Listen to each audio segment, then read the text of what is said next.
Welcome my dear students of grade 7. Today we are going to start our new chapter State Government, the Civics chapter 3rd. In this chapter what we are going to study? First of all, state government, composition of the state government. Composition means वो कैसे बनती है. Legislature of the state level, functions of the state legislature. How does the bill become a law? State executive. Legislature means state level पर law making body कौन सी है, वो कैसे काम करती है, और एक बिल लॉ में कैसे कन्वर्ट हो जाता है, एंड स्टेट एग्जीक्यूटिव कौन कौन से हैं, ये जो लॉ बनाए जाते हैं उनको कौन एग्जीक्यूट करता है. All that we study in this chapter. State government. As we have studied in the 6th class that Indian government, India में जो गवर्नमेंट है that is democratic type of government है and federal system of government है. Federal system क्या होता है? In which we have 2 levels of government that shares the powers and the responsibility, जिनके बीच में पावर की डिवीज़न होती है और उनकी रिस्पॉन्सिबिलिटी में अलग अलग बांटा जाता है.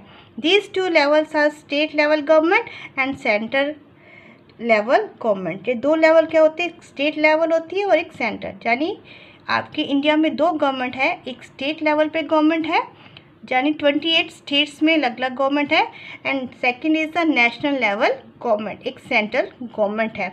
Central level government looks after the issues concerning defence, foreign affairs, atomic energy, banking, post, telegraphs.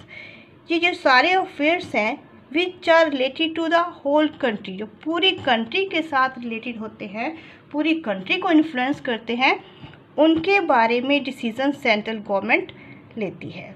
तो उसके बारे की सारी रिस्पॉन्सिबिलिटी सेंट्रल गवर्नमेंट के पास है. And the other state level looks after the issues related to the states such as provision of police, trade, commerce, agriculture.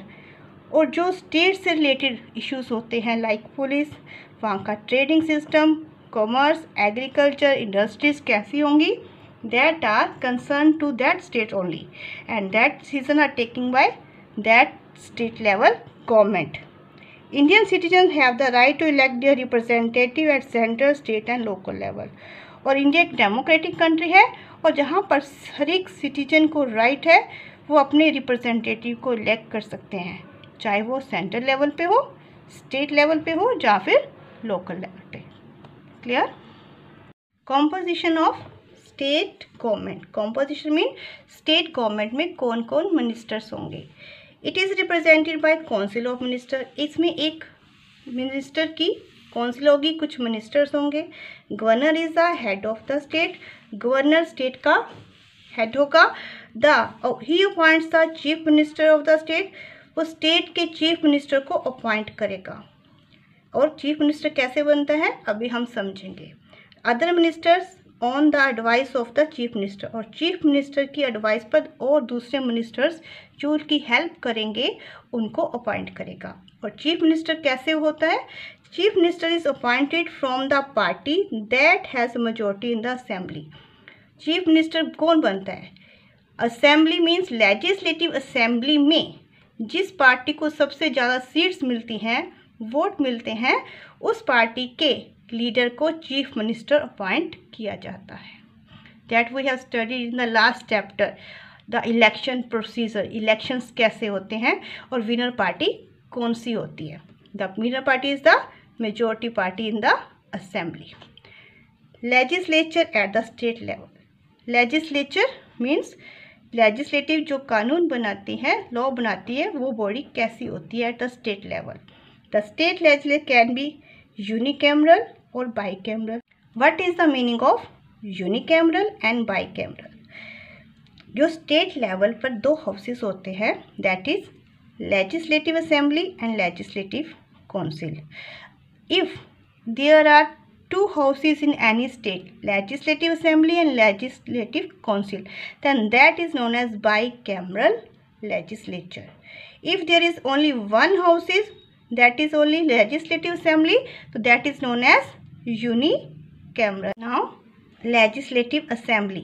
Legislative assembly को कैसे इलेक्ट किया जाता है, and after that we will study about the legislative council. Legislative assembly it is the lower house of the state legislature. ये state legislature पर lower house है and is also known as Vidhan Sabha. इसे हम विधान सभा भी कहते हैं। Its representatives are known as the members of legislative assembly, that is MLA। इन्हें हम MLA कहते हैं, member of legislative assembly. Each MLA is elected by direct elections of the state. Direct elections mean peoples elected the MLA, वो vote डालते हैं और MLA elect हो जाते हैं। Composition of legislative assembly.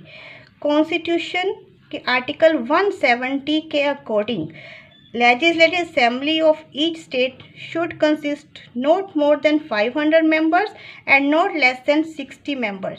इसमें 500 से ज़्यादा मेंबर नहीं होने चाहिए और 60 मेंबर से कम नहीं होने चाहिए। But if there is a less population in any state then there may be less than 60 members। 60 से कम हो सकते हैं। For example Pondicherry has 30 members. Pondicherry में 30 मेंबर्स है, whereas Goa, Mizoram and Sikkim have 40 members। The biggest state that is Uttar Pradesh has 404 members in the legislative assembly। सबसे बड़ी legislative assembly क्योंकि वहाँ पर population ज़्यादा है तो वहाँ पर 404 members हैं legislative assembly में। What is the method of elections?